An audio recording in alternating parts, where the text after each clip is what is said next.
So Donald Trump's taxes, okay? We talked about this some yesterday, but I'm noticing that the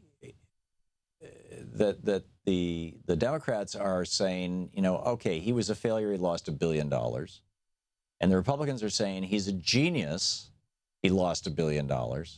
Actually, what the Republicans are saying is he's a genius, he took $1 billion write-down, which literally is not necessarily that he lost that money.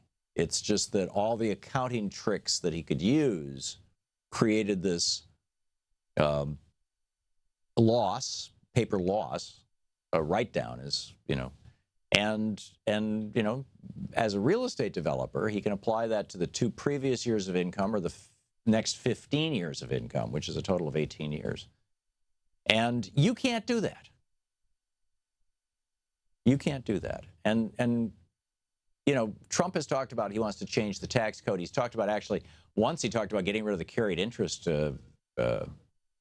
loophole, which allows Wall Street billionaires and hedge fund managers and folks like Mitt Romney to pay a maximum 15, or I think maybe the capital gains rate is now 20%, but pay that as the maximum income tax rather than a regular ordinary income tax rate. He said, let's do away with that. Well, he doesn't make any of his money that way. He makes his money using the real estate laws.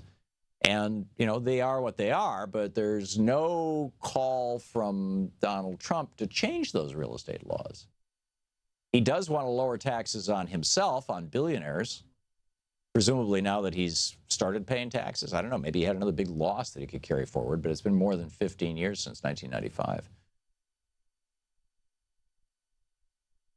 But I'm a little concerned about this. I think that the Democratic attacks on him, his campaign is pushing back really, really strong on this. I really think that if you're going to attack Donald Trump's character, don't go after the business stuff and get in the weeds because, people don't understand it. And people, there was a survey that was reported this morning that showed that only about a quarter of Republicans think that, Trump, with his taxes, losing money and all that kind of stuff was actually a bad thing. 3/4 of Democrats think it was a bad thing, or a bad indicator of his competence as a businessman or whatever.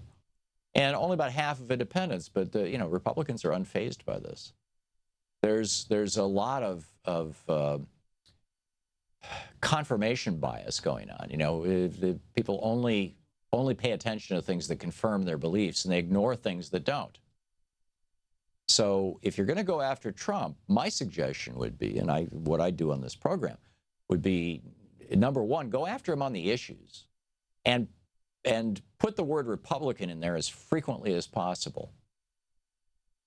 Because Donald Trump and the Republican Party are pretty much in the same place on the issues, denying climate change, calling for the end of Obamacare, no more health insurance from the government, cutting regulations on fossil fuel companies, and God only knows who else. They're pretty much in the same place. And then you toss in Mike Pence, forcing women to carry fetus, whether it represents a risk to the mom, whether it's badly deformed and it might be born in horrible pain. Force them. Forced pregnancies. This is Pence's big thing. It's like that. This is why you had the Periods for Pence thing going on in Indiana, where women were calling his office every day to say, well, I haven't had my menstrual period today, or today I'm in the 2nd day of my period. And so, you don't have to observe me for a whole month now, because in Indiana now, once for a while, after this law was first signed by Pence, it's been since slightly modified. But basically, once a woman becomes pregnant, she becomes a ward of the state. Or functionally. Not legally, but functionally. Because even a miscarriage could be considered, an attempted abortion, and god-awful things can happen, and all this sort of thing. So what are you looking for in the presidential debate tonight? What do you think is going to be interesting in the vice presidential debate, rather? And what are the questions that you think the moderator, I believe it's Anderson Cooper, is it? No. Who is it? We'll have to figure it out. I gotta look at this, who's going to moderate the debate. But in any case, What are the questions that the moderator should be asking?